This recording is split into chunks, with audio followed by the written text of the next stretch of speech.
Hello guys, it's me Zain, and today we're gonna take a look and we're gonna talk about the queen.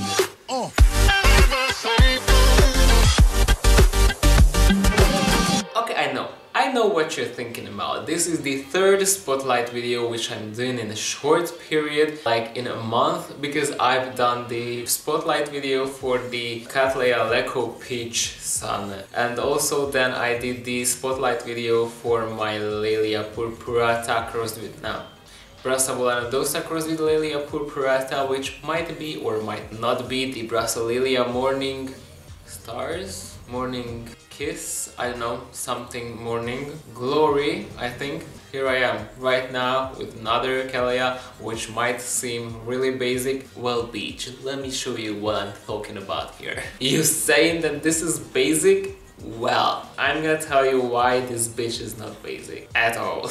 Down in my know-it-all section. Now you can tell me what is your favorite Cattleya and why. I mean, this is my favorite because of the fragrance. Maybe I have some other favorites because of other traits, but you know, this is the fragrance queen in my collection. Oh, I should name this video the fragrance queen. This is my Cattleya Princess Jackie. No, that's not a registered name, and yes, I use this name for it. I have to share a ton of info here. I have a long history with this plant, the queen of all my Cattleyas probably. I don't have too many Cattleyas. Let's talk about the history of this orchid with me. It goes far back into the history of my YouTube channel and Miss Orchid Girl's YouTube channel. So yes, the person who made me fall in love with this Cattleya is Miss Orchid Girl. So Miss Orchid Girl, I just blame you.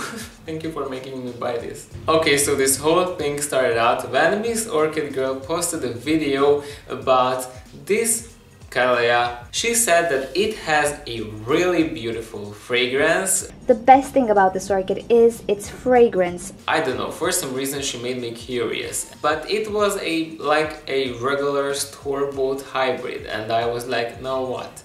How can I find this? I think, yeah, I know. Then I visited the local garden center and tada, the Princess Jackie was there. I smelled it, and according to Miss Orchid Girl's description of the fragrance, I instantly knew that the Princess Jackie, what I see there, is the same hybrid which Miss Orchid Girl has. My first Princess Jackie, which is not this one, got Fusarium. And I was really sad because it was my favorite Cattleya because the fragrance is just amazing. After it got Fusarium, I managed to save a bulb which was just newly growing, but it was tiny because the plant could not transfer energy into the new growth because of the Fusarium.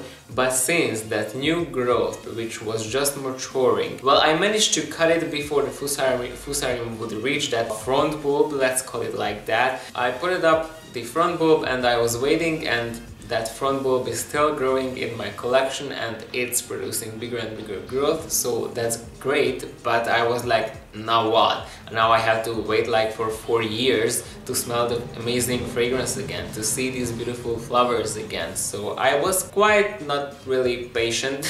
At some point in a Facebook group I saw this Cattleya, and well, it was just listed as a basic Cattleya hybrid.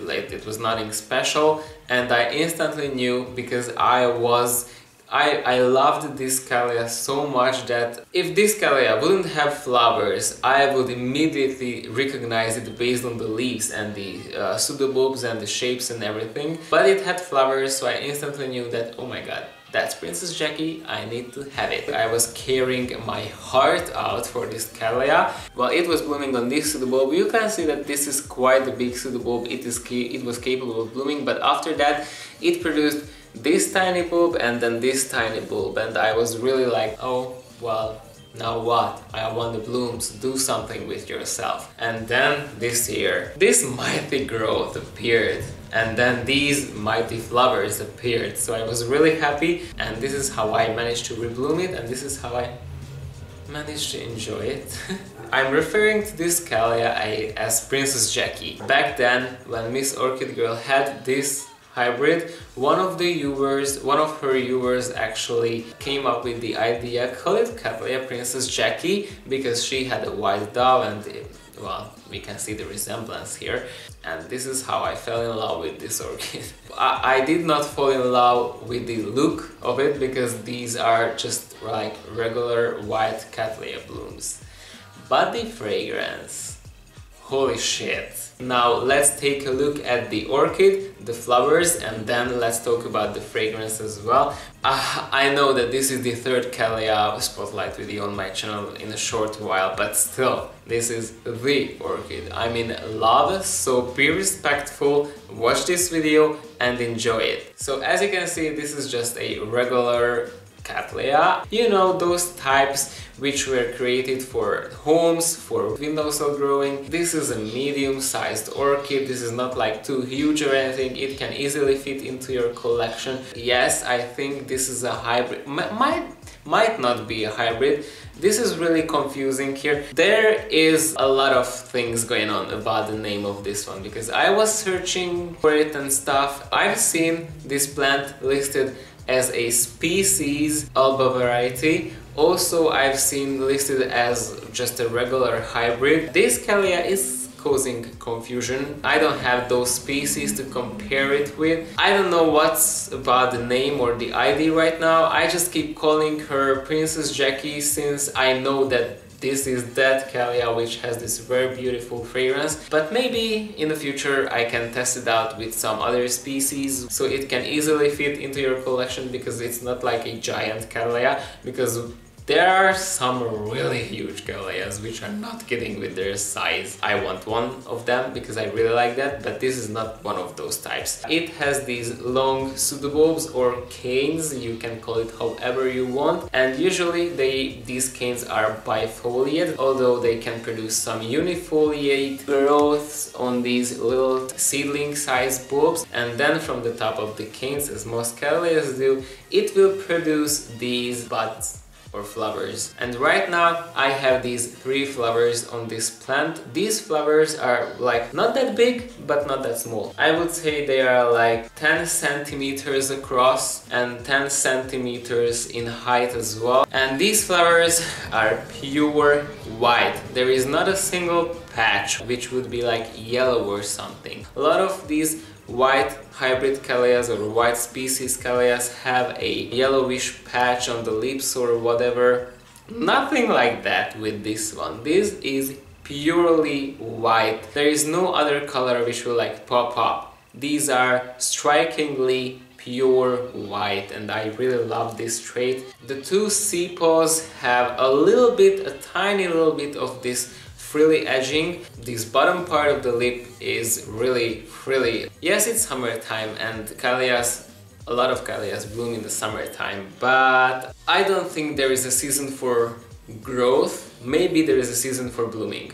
I'm not sure. But the most important thing here, the thing which made me fall in love, the fragrance. Can this be real? So the fragrance is really pleasant and the fragrance is strong. It will easily fill up a small room. I was right now, before filming this video, I was outside looking around my orchids and I was like standing 2 meters from this one and I just sniffed the fragrance like from out of the air, because you know, outside it's a little bit different with fragrances because the wind will carry it away and stuff, but I was able to feel it from like 2 meters, so it has the fragrance.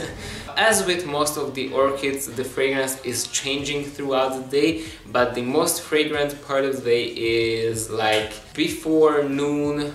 I love the fragrance because there are some qualities which bring back my childhood. Okay, the fragrance has more layers. There's a very fine layer first which has this citrusy fragrance, and I love citrusy fragrances. Everything which has orange, lemon, lime, whatever fragrance or flavor, I just love it because that's a personal thing which I just love these. This not only has that orangey, lemony, citrusy fragrance, but it has some sweetness to it and some floralness to it. And the second layer added to this citrusy part of the fragrance is the peony, I mean the flower, you know, those big flowered, bushy plants. The peony brings back my childhood. Every time I smell a peony, I'm like, holy fuck, I'm a kid again. That is the second layer, and you know, if I'm talking about layers, there's gonna be more layers here. So there is this fine finishing, very mild finishing layer to the fragrance, which you can feel only when you smell the flowers and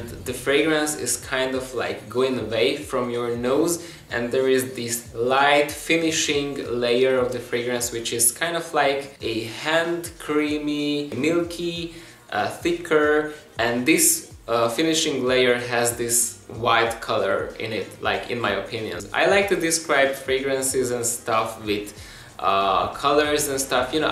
That might be because I have, how is that called, synesthesia, you know, that's a whole lot of different story. I see letters in color. Okay, so right now that I made sure that you think that I'm completely crazy about one Cattleya's fragrance, let's talk about the care for the finishing part of this video. And I can say the same about this one, what I said about my previous Cattleya, the Versabula Nodosa crossed with the Lelia purpurata. I keep this one in pure lacquer. If I will repot it next time, I don't know when that's gonna be, since it's an inorganic type of medium which won't break down for me. That's gonna be in a long time, most probably.